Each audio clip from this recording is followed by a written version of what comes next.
Divorce, mon mari a ricané après que j'ai payé l'addition pour l'anniversaire de sa mère. Tu n'es pas nécessaire, c'est une réunion de famille, a-t-elle rétorqué.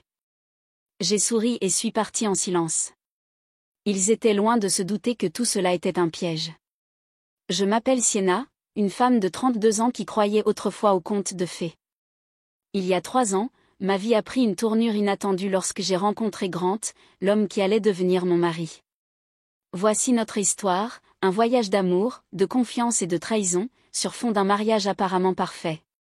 C'était un mardi matin ordinaire où le destin m'a mené au café du coin, un roman de John Grisham à la main. J'étais perdu dans le monde des thrillers juridiques lorsque Grant est entré, sa présence immédiatement perceptible. Il avait un air de confiance, mais il y avait une chaleur dans son sourire qui était invitante.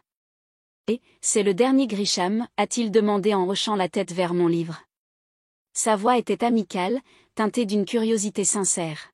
« Oui, je viens de le commencer. »« C'est toujours une bonne lecture », ai-je répondu, agréablement surprise par la facilité de notre conversation. Nous avons plongé dans une discussion sur nos auteurs préférés, notre dialogue coulant sans effort. Grant avait le don de me faire rire, son humour à la fois spirituel et attachant. Au fil des heures, on avait l'impression d'être de vieux amis qui se retrouvaient plutôt que deux étrangers qui venaient de se rencontrer. Dans les semaines qui ont suivi, Grant et moi nous sommes rapprochés. Nos intérêts communs pour la musique, en particulier le vieux jazz, et notre amour mutuel pour l'exploration des librairies cachées de la ville ont cimenté notre lien. Il était charmant, respectueux et attentionné. Je me suis surprise à attendre avec impatience nos rendez-vous, chaque rencontre me laissant plus enchantée. Un soir, alors que nous marchions le long de la rivière, le ton de Grant est devenu sérieux. « Sienna, je ne me suis jamais sentie comme ça auparavant. Je crois que je tombe amoureux de toi, » a-t-il avoué sous la faible lueur des réverbères. Ces mots ont envoyé une vague de chaleur à travers moi. Je ressens la même chose, Grant. Tu es différent de tous ceux que j'ai rencontrés, ai-je admis, mon cœur battant la chamade avec excitation et une pointe de peur. 6 mois se sont écoulés et notre relation n'a fait que se renforcer. Au cours d'un dîner intime dans mon appartement, Grant m'a demandé en mariage. Le moment était simple mais profondément sincère. Il n'y a eu aucune hésitation dans mon oui. Je l'aimais et je croyais en notre avenir ensemble. La joie de nos fiançailles a cependant été rapidement confrontée à l'appréhension lorsqu'est venu le temps de rencontrer les parents de Grant. Sa mère, Barbara, était une femme sévère avec des yeux perçants qui semblaient juger chacun de mes mouvements. Son père était plus aimable, mais il y avait un sérieux indéniable chez lui, surtout en ce qui concerne l'institution du mariage. Lors d'un dîner officiel chez eux, le père de Grant a abordé le sujet d'un contrat prénuptial. « C'est juste pratique », a-t-il déclaré d'un ton neutre.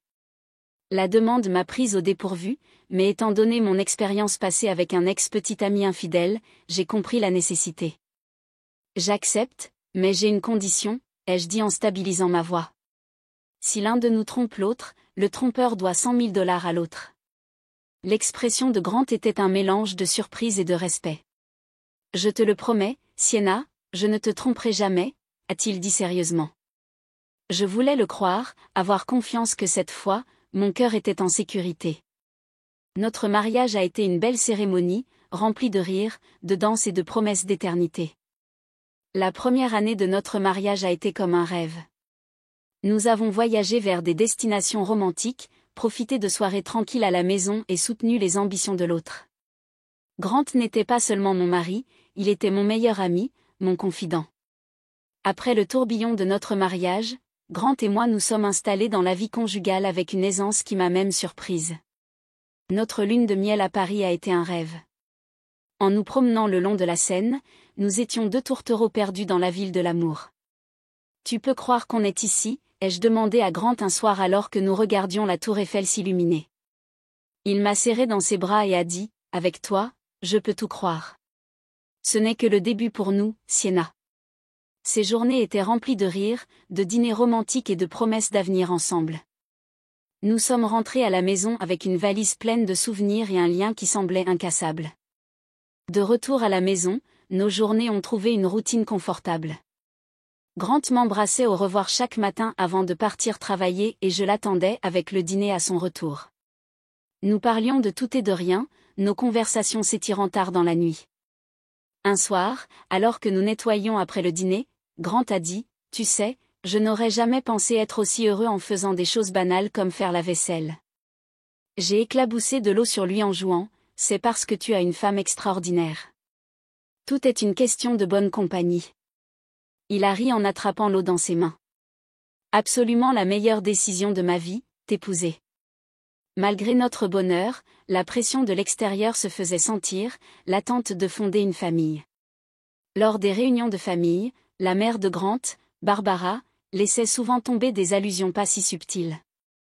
Alors, quand allons-nous entendre de bonnes nouvelles, a demandé Barbara un dimanche midi, son ton empreint d'attente. J'ai essayé de l'ignorer avec une blague, « Oh, vous serez les premiers informés quand il y aura des nouvelles. » Mais sa persistance a grandi avec le temps et cela a commencé à me fatiguer.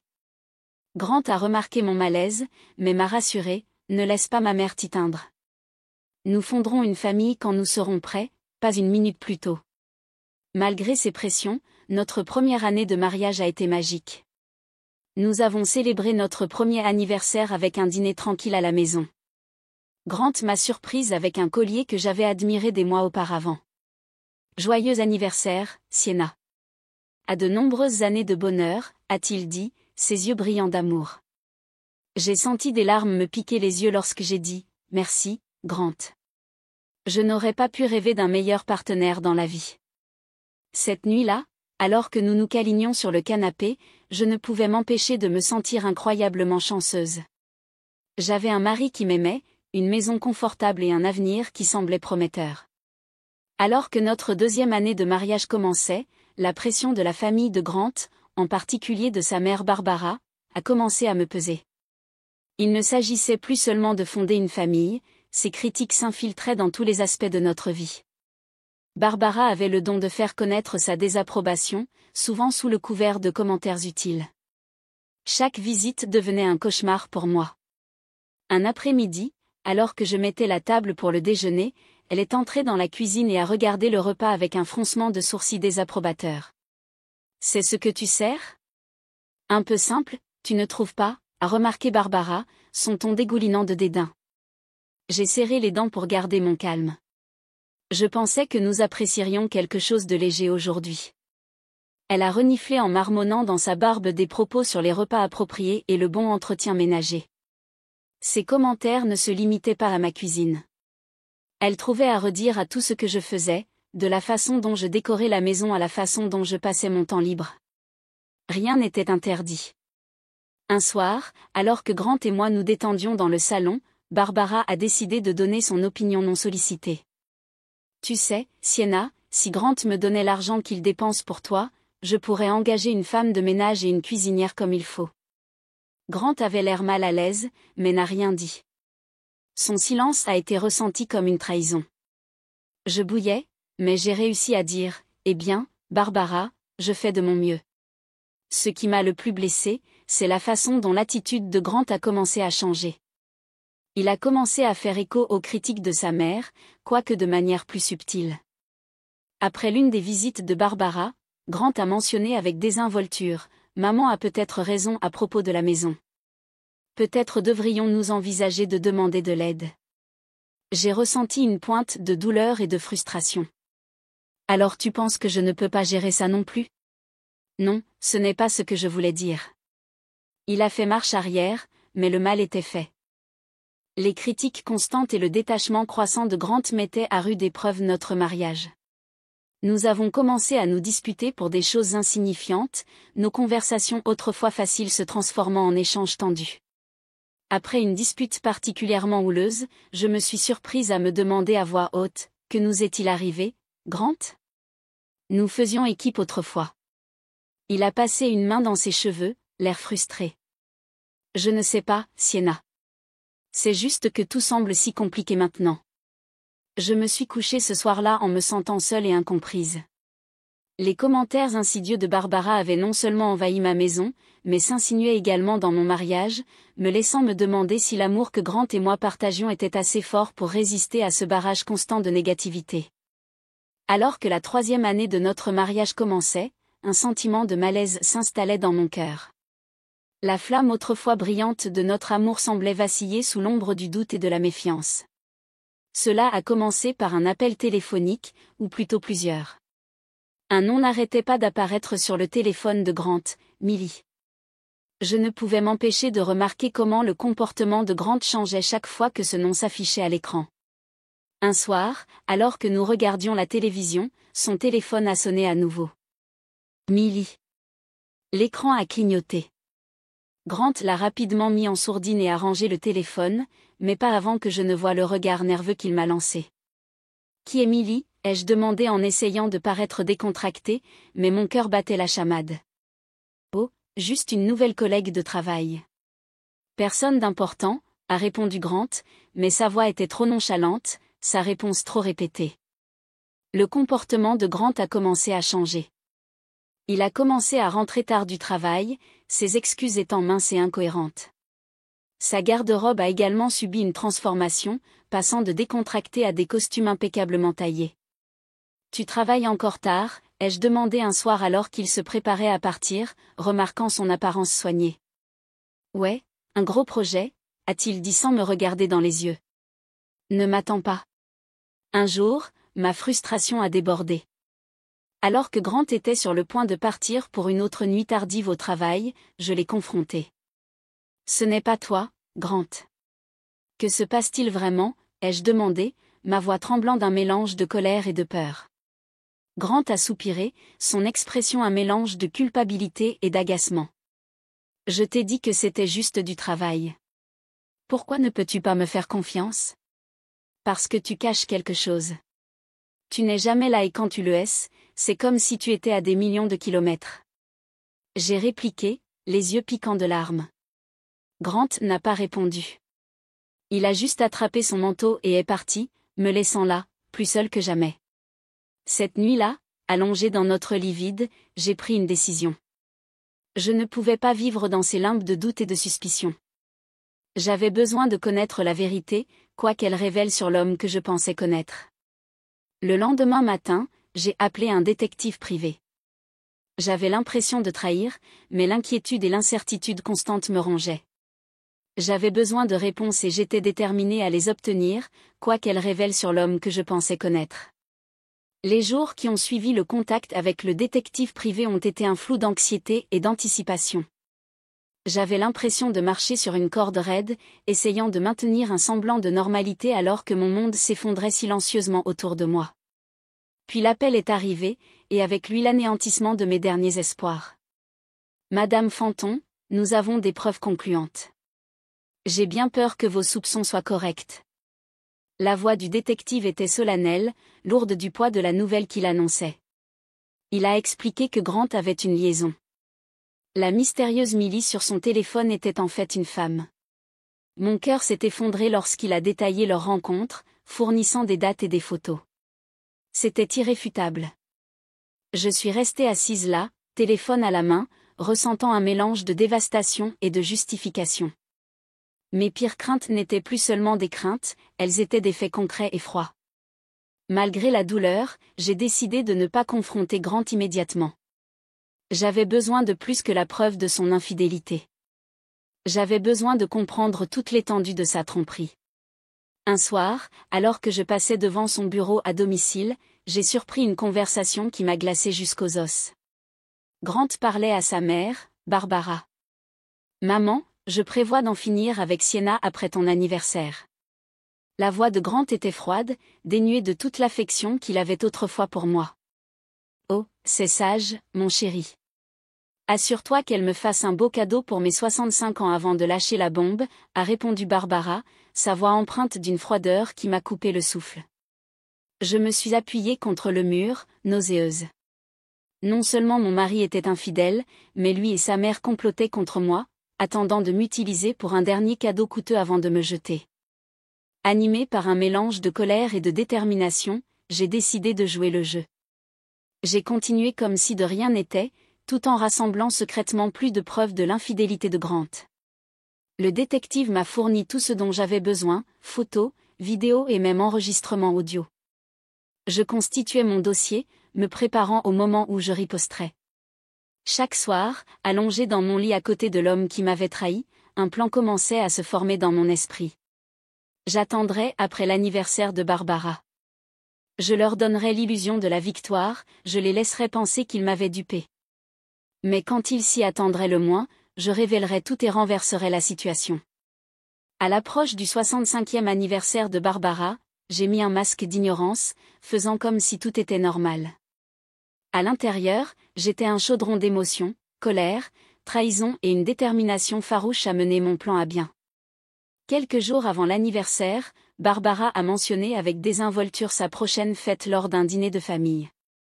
Alors, Sienna, j'attends un 65e anniversaire grandiose. Tu dois avoir prévu quelque chose de spécial pour moi, a-t-elle dit avec un sourire sournois, anticipant clairement un cadeau somptueux. Gardant mes émotions sous contrôle, j'ai répondu avec un enthousiasme fin, bien sûr, Barbara. J'ai organisé un dîner dans le restaurant le plus luxueux de la ville. Ce sera une soirée mémorable. Ses yeux se sont illuminés de joie, ignorant le piège que je lui tendais. Oh, comme c'est merveilleux! J'ai hâte. Juste une petite réunion de famille, n'est-ce pas? Oui, très intime et exclusive, juste pour la famille proche, ai-je confirmé, mes paroles empreintes d'ironie cachée. Plus tard dans la nuit, Grant m'a approché, une pointe de suspicion dans la voix. C'est un plan assez généreux pour l'anniversaire de maman. Es-tu sûr de toi? Je l'ai regardé, gardant mon calme. Absolument. C'est un anniversaire important et je veux faire quelque chose de spécial pour elle. Grant semblait apaisé, mais je pouvais dire qu'il était perplexe face à ma volonté de faire plaisir à sa mère. Le jour du dîner approchant, je me suis occupé des derniers préparatifs. J'ai confirmé la réservation au nom de Barbara, vérifié la liste des invités et me suis assuré que tout était prêt pour la grande soirée. Je jouais la belle épouse et belle-fille, mais sous la façade, j'étais prête à exposer la trahison et la tromperie qui rongeaient notre mariage. La veille du dîner, allongée dans mon lit, je ne pouvais m'empêcher de ressentir un sentiment de satisfaction tordue. J'étais à quelques heures de renverser la situation contre Grant et Barbara. Ils pensaient qu'ils m'utilisaient pour un dernier avantage avant de me jeter. Ils étaient loin de se douter que c'était moi qui contrôlais le jeu maintenant. La soirée du 65e anniversaire de Barbara s'est déroulée dans un restaurant luxueux, chaque détail méticuleusement planifié pour refléter la grandeur de l'occasion. Alors que Barbara se délectait de l'opulence, je jouais le rôle de la gracieuse belle-fille, masquant mon trouble intérieur par un sourire pratiqué. Lorsque le dîner a tiré à sa fin, le serveur a présenté l'addition, $4500. J'ai attrapé ma carte d'une main ferme, mon cœur battant dans ma poitrine. Après avoir passé la carte, j'ai jeté un coup d'œil autour de la table, voyant le sourire satisfait de Barbara et l'expression mal à l'aise de Grant. Merci pour cette merveilleuse soirée, Sienna. C'est vraiment généreux, a roucoulé Barbara, sa voix dégoulinant d'insincérité. C'est alors que Grant s'est penché, sa voix empreinte de moquerie, au fait, Sienna, je veux divorcer. Les mots m'ont frappé comme un coup physique, mais j'ai refusé de les laisser voir ma douleur. Barbara, saisissant l'occasion, s'est écriée brusquement, eh bien, alors je suppose que tu devrais partir. C'est une réunion de famille, après tout. Sans un mot, je me suis levée et j'ai quitté le restaurant, ma dignité intacte malgré le tumulte intérieur. En m'éloignant, j'ai sorti mon téléphone et j'ai rapidement annulé le paiement. Puis, en quelques clics supplémentaires, j'ai bloqué le compte joint, m'assurant que Grant ne pourrait pas non plus couvrir les frais. De retour à la maison, j'ai emballé mes affaires rapidement, la finalité de mes actions s'installant. Je laissais ce chapitre de ma vie derrière moi, entrant dans un avenir incertain mais plein d'espoir. Bientôt, mon téléphone a explosé d'appels. J'ai répondu et la voix de Barbara, stridente de rage et de panique, a rempli mes oreilles. Le paiement n'est pas passé. Le personnel du restaurant a appelé la police. Que as-tu fait? Ces mots étaient une cacophonie de colère et d'incrédulité, mais je suis restée silencieuse, laissant sa tirade me submerger. C'était leur faute, leur trahison et leur manipulation revenant les hanter. Après avoir raccroché, j'ai regardé autour de la maison vide, un endroit autrefois rempli de rêves et d'amour, maintenant juste une coquille vide. J'ai pris une grande inspiration, je suis sortie et je n'ai pas regardé en arrière. Leurs appels ont continué, un appel désespéré à l'aide auquel je ne me sentais plus obligée de répondre. J'avais fait mon coup, exposé leur tromperie et maintenant il était temps pour moi de reconstruire, loin des mensonges et de la douleur qui avaient défini ma vie pendant trop longtemps. Après avoir quitté ma maison conjugale, j'ai passé une nuit agitée chez une amie, mon esprit s'emballait avec ce qui devait être fait ensuite. Le soleil du matin a apporté avec lui un sentiment de clarté et de détermination.